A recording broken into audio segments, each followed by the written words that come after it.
everyone. It's been, how long has it been since you and I've done a show together, Johnny? 2 years. 2 years? That long? Well, it's been a while, and boy, do we have a special one today for you. This could be a couple shows. I'm not sure yet. We'll see once we get into it. We have the one and only. Who is it, Johnny? Dickie Baruki is here today with us. Let's get the drum roll. Do I go now? Come on, Dick. Woo! Woo! Here he is. This has been one in the making. How long have we been trying to get Dick on? It's been such a long time. How about it? We made it. Dick is Johnny and I's uncle. You're the... I am the oldest uncle of anybody. I was going to go there with the oldest. I was going to go the coolest. But I don't know about it from you. I can't use that. But, you know, I'll accept it. But, yes, I anything that happened in this family for all of you all, I knew before. He did. I was here. He did. He did. So Dick has all the great stories, doesn't he? But we're not here to learn about the whole Baruki family. No. We're not here to learn about that. You know too much already about the Baruki family. What are we here to learn about today? Music? His music career? Yeah, so Johnny's got some questions for Dickie. These guys? Let's show that up close in the camera. Oh. We're going to start probably way back, right? Is this the first? No. When we get into it? No, that's not the first one, but it's.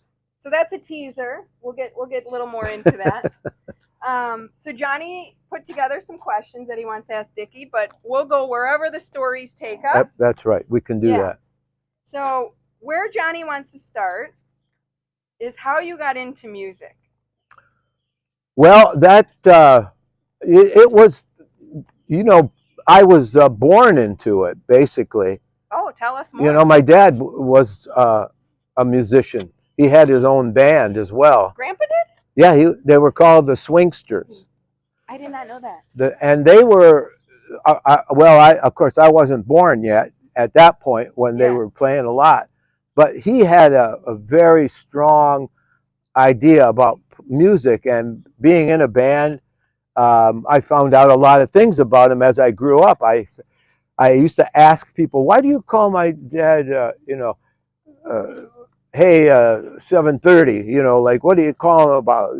Or why do you call my dad Grande all the time? Oh, he had a nickname, Grande. Grande. And this is, Grandpa. And the guy said to me, because we would always call him Grande because the band he played in played this little Mexican song called I Am El Rancho Grande, ay, ay, ay, ay, ay, and it was about having your own ranch and your own piece of property. And when I discovered that, I thought, well, that was really great to be able to hear it from somebody who probably lived with it and used to yell it out. So my dad had this thing in him, and he did play accordion for us. Okay. And I think, like, there would be Barb and Mary and myself, and the three of us. He'd still play a little bit, While you were living. Well, we were living. We had it in the house, and he'd very seldom though, because he was really, he's seeing all the kids, and we wanted to make Les Buzz go, because my mom and dad got married in probably 1945 or so. I was born in 46. Okay. So, so that's sort of how their little, thing went. Is that how he then formed Les Buzz? Well, he wanted to start a skating rink and a band place, So first of all, he got the place. I don't know where he got the money, but he got the place. And going up, that's another show, probably. He probably had to go to. I don't know, but he had that. But he also worked at the restaurant a little bit, but then Les Buzz sort of took up his whole thing. And me being the firstborn son, person, I was with him a lot, like getting out of the house, and he'd come let me get in the car and go with him. So I was out there. I learned how to skate early, watched all these bands come in and see. There were big bands at that time, and then the rock and roll took over later, just about the same time as I loved rock and roll music. Oh, here we go. It was like I was born at the perfect time, right after the war. You come home, there was such an atmosphere of people wanting to do what they want to do, and jobs were available, money was available, people were getting things, and so it was really pretty good thing to do. And they wanted a lot of people to come out, and like my dad, he wanted people to come skating and come and hear some great music, and it worked for a while. I mean, the high school kids from Hall used to come out there all the time. And being a young boy myself at that time, probably about 8, 9, you look at these high school girls and you're thinking, right, Johnny? Yum yum. I mean, I couldn't help myself. Being so you always wanted to be there. I not did. Just for the music. Yes, no. Well, I learned to be a good skater. There was one thing about Les Buzz was they had an organ player. It was a real authentic kind of like skating place. And later on, skating places they had rock and roll music and playing, and they just used pipe music in.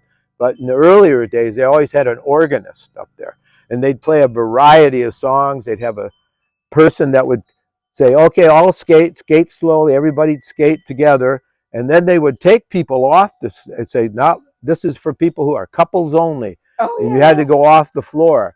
And there was a guy there was a pretty. My dad had, he had to hire him, and he hired the lady, Jean Tiemann was her name, and Kai. So there was like an MC at the rink. He'd go over to the. There was a microphone, right, and sometimes when I would go at it, he'd go, "Get out of there!" Like that. That would be Kai. Find a girl to skate with for couples. Wanted to dim the lights, But they used to have a big ball in there too, where it went around and around and around. Like a disco. It was a big disco ball before disco. This is before disco, and it used to put all these little. It was little things in the ground. It went around, and all these things were flashing on it, so it was all over the place. So it was like psychedelic at the time. But so that's kind of how you got started. You've been around it so much. We were there, and all that happened, and then seeing when the skating thing happened, then I got to start coming out to the watch the band. I could always be there when they were setting up and stuff. And one day I was out there skating on my skates, just while my dad was in the office, and the Everly Brothers came in. The two guys, they just pulled up, and they came in the door, and I was, like going around, and they go, hey, we're looking for Buzz Veruki, and my dad, he's right in here, So, and he goes, hey, this is a skating rink. He goes, could we skate here too? I said, oh yeah, I'll get you skates. Like I went back, and we had, and these but they were there to play that night. They were there to play that night. They got there real early. I think they drove from Chicago, and what they had to do was meet a band that was going to back them up. They had to give them the songs and say, this is what we're doing, and all that kind of stuff. So, but they wanted to skate first. That's and great. I've never seen these guys. They would fight a lot. I used to hear that they would fight a lot. They're not twins, but they're on the road together all the time. But they were laughing like crazy. Oh, just having a blast. Just having a blast there. That's awesome. Yeah, so that's one of the, and then watching them play and thinking, oh my gosh, these guys are so good. And get to see all these people. My dad started taking me out there when I could stay there when I was about 12 years old. he would let me stay the whole night, you know. And but until that time, they used to get a bartender and take me home. Oh, I was always mad, you know, because you could really see. And one other little quick story I wanted to say here was at the place the first night. There's a guy named Gene Vincent who was a big rock and roll star at that time in this late '50s. This was, and Eddie Cochran was another guy. Was a big. They were really pushing the boundaries. Well, this is probably in the '60s, but uh, they came there with a little band, and they stayed at the Hotel Kaskaskia, and they were wild guys. They were from the Carolinas. They were walking. They were going into stores, and they were just hooting and hollering and doing all this stuff. When they came out there, Les Buzz to do their setup, they were sitting there, and the drummer was, you know, he had a seat that kind of moved like this, and then he stood up. Then he would stand up and play too. He would be on the next tier, and Gene Vincent would be down there, and there'd be a couple other guitar players there. Well, he was going on that thing, and it was going. I was sitting on the steps that led up to where the organ player was. My dad used to use that as a place for people to, like, if when Buddy Holly was there, he would be up there, and his band was starting to play down there. He'd walk down that little place. Oh, okay. So I sat on those steps all the time. That was my place to watch everything. Yeah. And so they had to go by me too, so I could say, hi, how are you? Good to see you. So anyway, but I'd have to, you know, most of the time I'd have to go home, but I got to stay for the Buddy Holly show and Gene Vincent show. But what was going on this Gene Vincent thing was he was going like this, and then all of a sudden, boom, it collapsed. It just went right. He broke the thing. My dad, like the stool that he was sitting on. Not only the floor itself, it collapsed. Just, you know, went right through, and you know, he kind of fell backwards, you know, and my dad ran up on stage, and Gene Vincent pushed him. He pushed him back, and my dad goes, "What the hell is that?" You know, like, and then Gene Vincent walked off the stage, you know, like, and up, he goes right past me up into that thing, and my dad was like, you know, like everybody's wondering what's going to go on, and you know, he was trying to. The players were trying to fix the drums, but they weren't going to stand up there. He's going to have to come down on the floor.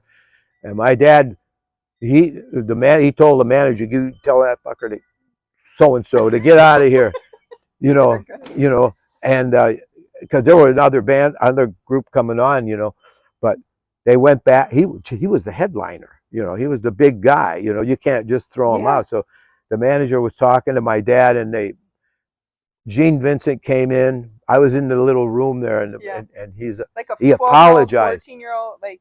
Oh well, you know, he didn't know that was my dad. He just thought it was some person he hadn't met him. Oh, got you. And so he didn't know, and he apologized. My dad took that, you know, and he went back on and finished the night, you know. On the floor? Huh? On the lower floor? Yeah, well, the drummer did. The drummer came down, and then Gene Vincent, though, he used to go, he had a little place where he'd walk out, you know, a little bit, and the crowd, there was a girl that used to come and stay there. She would be there at 12 o'clock. Just waiting for these bands. Waiting for it to open up. Wanted to be the first one to get there if it could, you know. And I didn't know much about it, you know, being that young, I was but I could see, because he came twice. The second time he came, he was in a bad accident when he went to England with Eddie Cochran, and Eddie Cochran got killed in that. And Eddie Cochran was there that night too, that the stage broke. Yeah, he was there. It was a duo thing, you know, he was the first guy on and playing. But anyway, Gene Vincent came back, and he had a brace on and everything, like it, but he was still, people loved him. You know, he was really a big celebrity at that time in the late 50s, early 60s. The Beatles, when it would go over there, the Beatles loved him. They, you know, you know, they were lucky to be able to play with a guy like that. Right. You know, at that particular time. So anyway, that's one of the big deals that, you know, like when that broke, and then I got to be able to go up and see Buddy Holly. You met Buddy Holly? Oh yeah, when he came the first time, I was 12 and just guarding That's awesome. the stage. You know, just to think Yeah. I knew he was up there, and Yeah.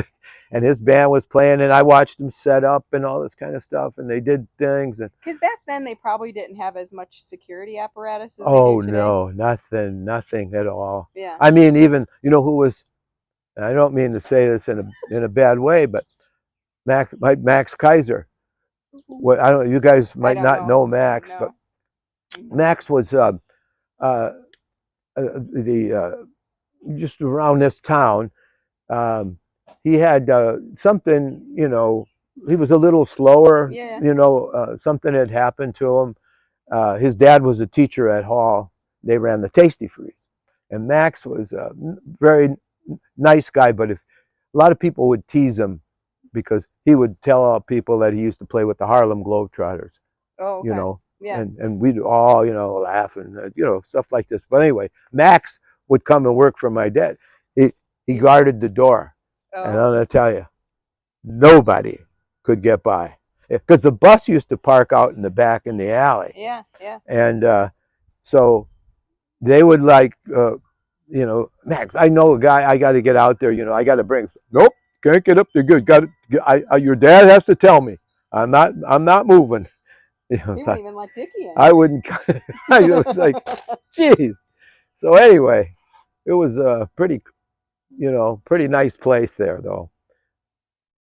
Okay. So yeah. So I don't know. I can go on less buzz, but that's awesome. my that's interest. Kind of how you got into it. Though. Yeah, that's the interest in music and watching people and seeing how they moved and coming in, and I thought, boy, I couldn't even at that point. I didn't play an instrument, and I thought about playing guitar, and my fingers were so small, I was really struggling with it.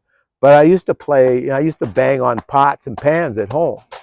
Oh, so my question was really, how did you get into choosing the drum? Well, I used to just do it, like that. But there wasn't at that point. It was the drums were, like the side thing. Yeah. Back then, and they don't. What do they do? They're just loud and brash and what oh my God, that's not music. You people would think like that. And nowadays. You cannot, if you see a band and it's a good band, you can be sure of one thing: they've got a great drummer. Yeah. Because you can't really have a really good band without a good drummer. I mean, you can have a half-ass guitar player maybe, and a real good one. Yeah. But you can't have a bad drummer and have a good band. You know a real good drummer that you like, don't you? Yeah.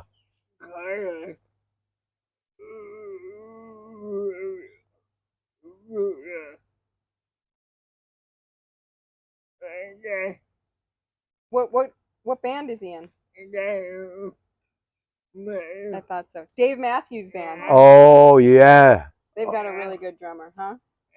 Yeah, you like. I got to tell you one thing about that. A friend of mine called me one year and he said, "Hey, you want to come to Tinley Park? There was Willie Nelson used to put on that Farm Aid show. Yeah. He said there's a Farm Aid. He goes, I'm going to be coming up from Nashville. We can get in there. So he said, but you got to be here early in the morning. Asking you to play? No, not at play, just to be there and gather around people. And so we came, and geez, that's when I met Neil Young and Willie and all these people, because we were there to pick up Chris Knight. The guy that used to manage us in Buckacre was managing Chris Knight now, and Chris was a guest of Willie's. So like when we got there, we had to go pick him up and stuff and bring him back, and it was real. And the press was there, and they were all in a line. Miley's, Billy Ray Cyrus was the other guy, and all these Neil, the guy, Dave Matthews was there. They had all the headliners for the press to see. And so when we got to go back there, and we got to meet all these people too, and it was very, very cool. Yeah, because Neil Young was like, oh, thought he was such a great. I loved Buffalo Springfield. So, but anyway, put that aside. That was really, once they were all, once these people were all there, they all went off, to their things, and we were backstage all the time. We were just in there walking around because Chris Knight was with us, Yeah. and we had all the backstage pass. You could go anywhere. Here's all of a sudden we're walking. The reason I was telling you this because we're going down the street, and Dave Matthews Drummer's drums are all set up there, and they're in a carriage because his roadies already had them ready to go when it was their turn to go out. They just shovel that thing out there, And we were walking there, we're looking at it, and the guy says, "Go ahead, sit down on it." Yeah, he was a guy. He was a thing. Yeah, I saw you looking at it. I guess. Yeah. Just some guy, not the guy that owns the drum. No, it wasn't the owner, but it was his roadie. Okay. His roadie. So it was like we were admiring it, and I was looking at it. I sat down on that seat. Just sat down, and I was like, holy jeez. You could almost feel this guy's energy because it was in such a he's a very relaxed drummer and can do so many things. Yeah. You're right to pick a drummer like that because he's one of the best there is. Yeah. And I'll just always remember that little deal about getting up there and taking my turn. Huh? What do you think? To the camera. Yeah? Yeah? Yeah. So we haven't got into this yet, but let's take us into you getting into a band and how you formed your first band. Okay. In the first band I ever played in was a Mexican band. A guy came to me. Here's the first thing. The first thing is, we had in this area a guy moved here almost in the same time period that I started. I was a sophomore in high school, and my dad picked me up one day, and he goes, "Get in the car," and he says, "These are good." No, that's all. Yeah, get in the car. I get in the car. We ride over to Peru. Harold Kurtzader. There was a shop upstairs. The shop is still there. It's right where the stop lights are, four-way stop. On the left, if you're headed east, you go upstairs. And there was a place there where there was a music store. Carlier Lauer owned it, and so this guy had moved to town, Jimmy Brown. He was going to teach at the high school, and he had just married a lady, from England and all this kind of stuff. And he had started him. My dad had this instinct, though, about who was good and who was not, because he was a musician. I was telling him about another drum teacher. I heard, Dad, there's a drum teacher in Oglesby. You don't want to go there. He goes, you don't want to go there. He goes, you got to. There's this other guy. He just come here. Jimmy Brown is his name. We were going to go see him, and we went up there, and he put me down. But I'm going to tell you, Jimmy Brown. The reason there's so many good drummers in this area is Jimmy Brown and what he did for LP High School. Did he teach there? Yeah, he taught there, and he was the band teacher. And awesome. Oh, they were with Chris Izzo. And my dad learned about Jimmy Brown through Chris Izzo, who was in charge of the music. LP had one of the finest bands around during his era. And for years they did this. But anyhow, he's the guy that started all this, and got us in there. And he was telling me after about 6 or 8 months, he says, "You're doing good on this." He says, "All this stuff." He said, "But you got to get out there and start playing with people." He says, "What are you doing? You're playing all these things here. You got to start trying to play with other people, because that's how only way you're going to do anything is by doing that. Play with people." Yep. He says, "You don't want to just sit in the garage and play. You got to play with people." So I thought, okay, listen. And he must have said something to guys would come to him too, though, like accordion players or the saxophone players, or guys starting bands for these things. These were older guys than me.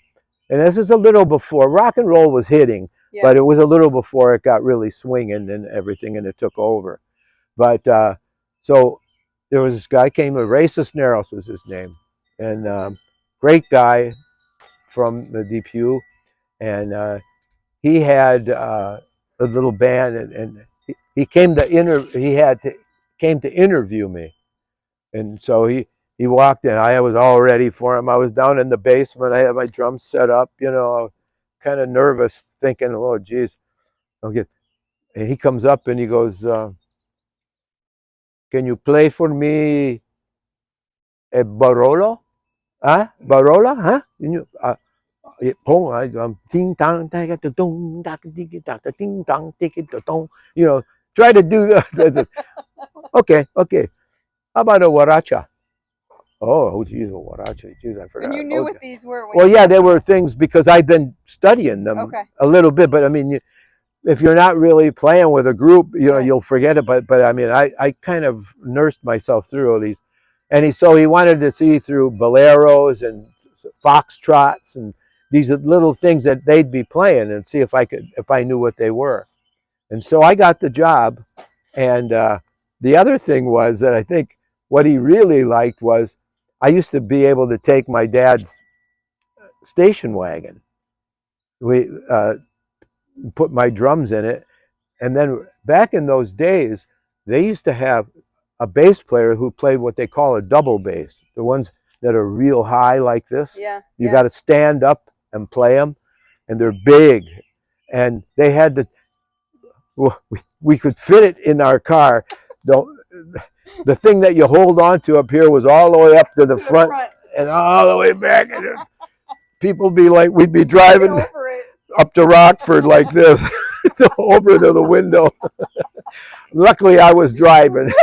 I didn't have to worry about that. But so anyway, that's how I got started. It was playing in those situations, and I really liked it. I mean, it was fun playing with, Did you hop around to different bands for a while that needed a drummer? Or? No, I didn't. I really, because I had gotten to play with Ray, and Ray would kind of keep it going. But then I started to want to play in a rock and roll band, and there was one band called The Vengeance, which was popular at LP, and I started playing with John Mark and another band from DePue. It was a guy, John Mark, that I knew, that I knew his parents and stuff. They moved to DePue, and they wanted to get a band together. He called me and asked me if I was interested in playing. I said yeah. So we put everything together, and we started playing too. And then I had to quit because football season came up. Oh. And today I'll tell you one thing right now: I would never have gone back to football, but not if it was played the way it's played today. Back then, it was still a fun sport. Yeah. But it's really not the same. So anyway, I started playing that, I had to leave that band. And so one of the kids that came down to take my place, he came in, and he was a friend of mine. His name was Keith Knutson. He's from Princeton. Well, he ended up, years later, after this, we traveled together a couple of times, he and I and a couple of different people. He's a real nice kid, a great drummer. He went out to California and he became the Doobie Brothers drummer. He was the very first drummer with the Doobie Brothers. Oh, that's pretty cool. Yeah, and when he would come back here to visit people, he'd call up and he would ask if he could borrow a drum kit because he was going to jam with some people up there. I used to get that for him and stuff. And he was just a super guy. And too bad though that he'd. I have another story, but I won't go there right now. Okay. It's too long.